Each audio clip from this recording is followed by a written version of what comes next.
C'est avec beaucoup de plaisir que je vous retrouve pour un autre numéro de Terre et Progrès, votre magazine de l'agriculture innovante, qui est une production du Fonds interprofessionnel pour la recherche et le conseil agricole, FIRCA.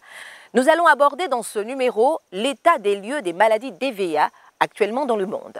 Les principaux pays producteurs de caoutchouc en Asie du Sud-Est, Thaïlande, Indonésie et Vietnam, font face à des attaques sévères de maladies dont les plus importantes sont Corynesporaa et Pestalothiopsis.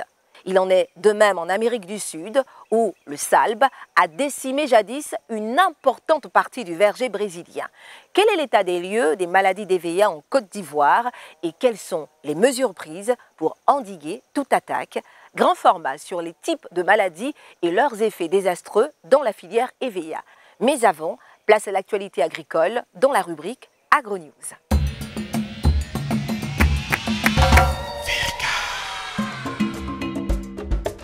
La première édition du Salon international de l'industrie agroalimentaire en Afrique, Africa Food Show, organisée en Côte d'Ivoire par l'entreprise marocaine MIE Events, a réuni du 13 au 15 août 2025 à l'ex-patinoire du Sofitel Hôtel Ivoire des exposants venus d'Afrique, du Moyen-Orient et d'Asie.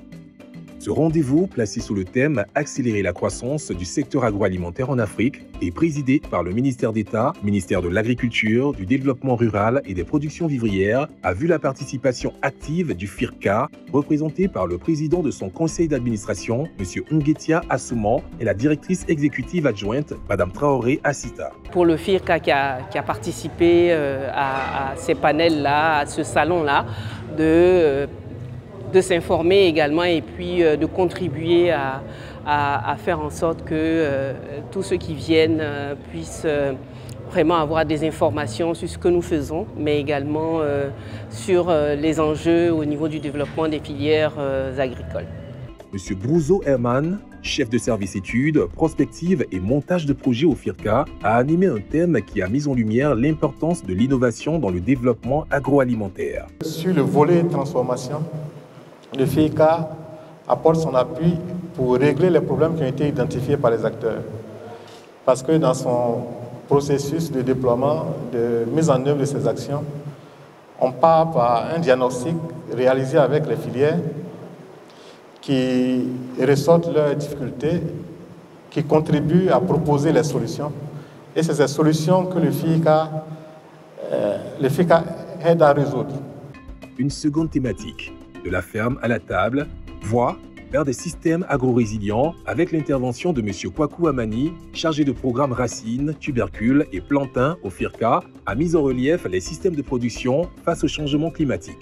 Donc le rôle du FIRCA, c'est de soutenir le développement agricole en permettant aux acteurs de bénéficier de toutes les innovations techniques, outils nécessaires pour développer leurs activités, mais également travailler également sur l'environnement. Donc parler des systèmes agricoles, les systèmes alimentaires résilients, c'est parler un peu de ce que le FIRCA fait. Cette première édition du Salon Africa Food Show ambitionne de faire d'Abidjan une destination incontournable de l'agro-industrie africaine. Quelles sont les maladies les plus fréquentes en Côte d'Ivoire? Quels sont les symptômes à surveiller? Quelles sont les méthodes pour lutter contre ces maladies? Tout de suite, les réponses dans le grand format de Terre et Progrès. Bonjour docteur. Bonjour madame. Comment allez-vous? Ça va bien, merci. Bienvenue sur le site de Suivant Phytosanitaire d'Angredo. Alors vous allez vous présenter aux téléspectateurs? Ok, je suis Dr Yao Alban. Je suis phytopathologiste de formation. Je suis chargé de recherche au programme EVA du Centre national de recherche agronomique, CNRA. Et donc, au niveau de notre opération de recherche, nous coordonnons un projet intitulé Suivi phytosanitaire du verger avicole du Côte d'Ivoire. Alors, ce projet intervient dans un contexte bien précis. Au début de la création, jusqu'en 2005, la principale maladie au niveau de l'élevage-culture était dominée par le produit des racines causé par Fomes lignosus. Et en 2010, il y a eu des maladies comme le Corynesporaa qui ont entraîné de grands dégâts dans certaines plantations de viande en Côte d'Ivoire. Et cela a eu pour conséquence le retrait du clone IK18 qui est un clone haut producteur performant de la liste des clones recommandés. Alors, face à cette situation, une enquête diagnostique a été réalisée en 2012 et les résultats de cette enquête ont révélé la présence de nombreuses maladies et de nombreux bioagresseurs tels que les termites dans le verger évicole. Face à cette situation, la filière, par l'entremise du FICA, a demandé au CNRA de mettre en œuvre un projet intitulé « Surveillance phytosanitaire du verger évicole ivoirien ». Alors, l'objectif de ce projet, c'est d'assurer la protection du verger évicole par l'installation d'un dispositif de surveillance phytosanitaire. Et en 2015, le projet a commencé, en 2015, et les activités ont permis d'installer le dispositif sur 6 sites en milieu villageois.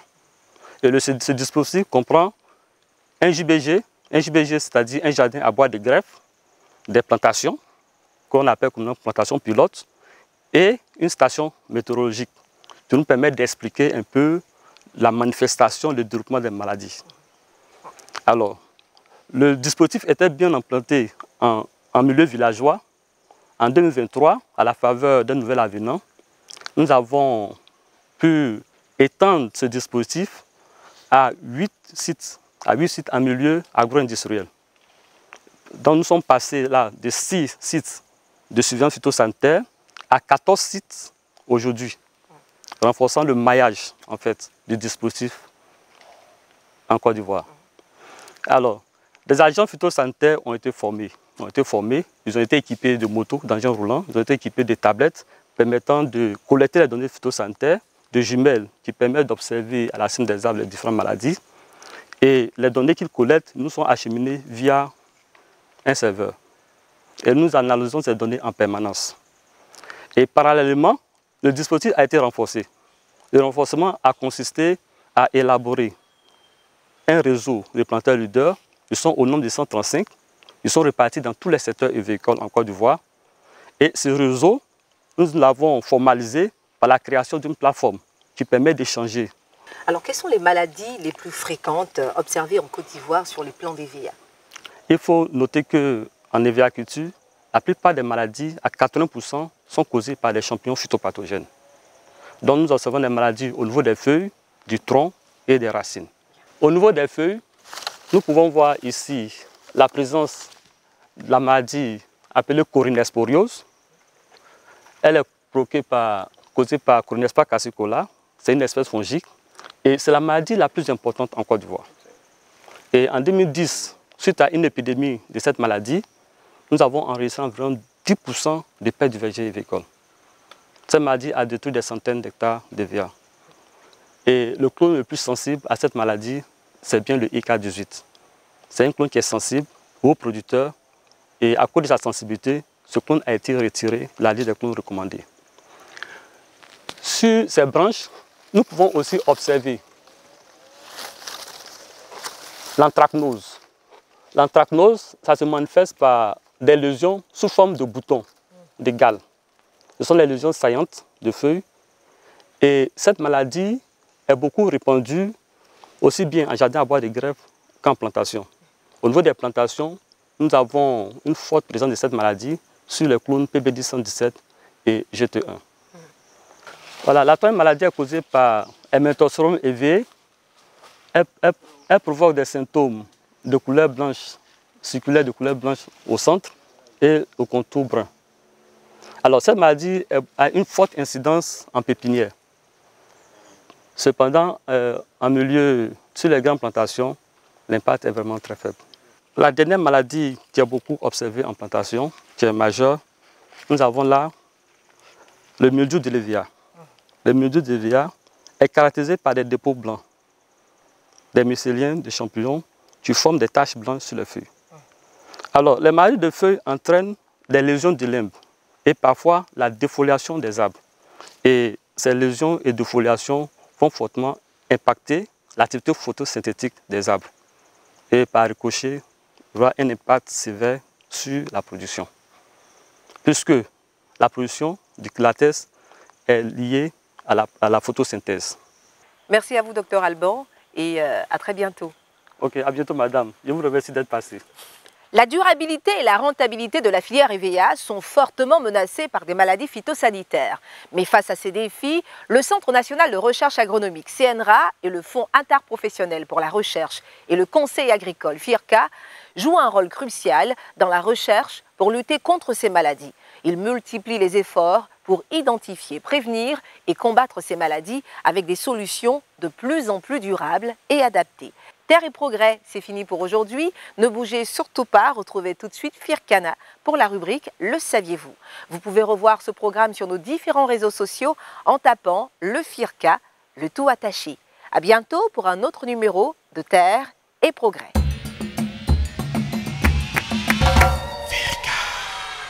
Bienvenue chers téléspectateurs, je suis Firkana. Saviez-vous qu'en Côte d'Ivoire, 67 écoles de formation initiale qualifiantes à la saignée sont ouvertes chaque mois dans les 67 lots d'encadrement que comptent les 22 secteurs évéicoles?